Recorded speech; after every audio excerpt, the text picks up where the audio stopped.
下周海上巡遊，40漁船擺天后。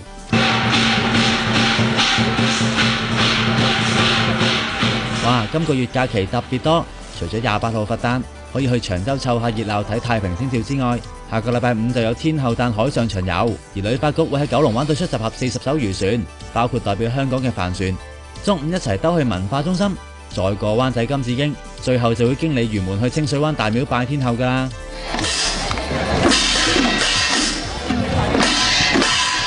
全港漁民其實每年呢個時候都會去呢個有700幾年歷史，列為1級歷史建築嘅佛堂門天后廟參拜，祈求平安。市民今年仲可以喺金紫荊同文化中心嘅觀賞區睇到巡遊場面添。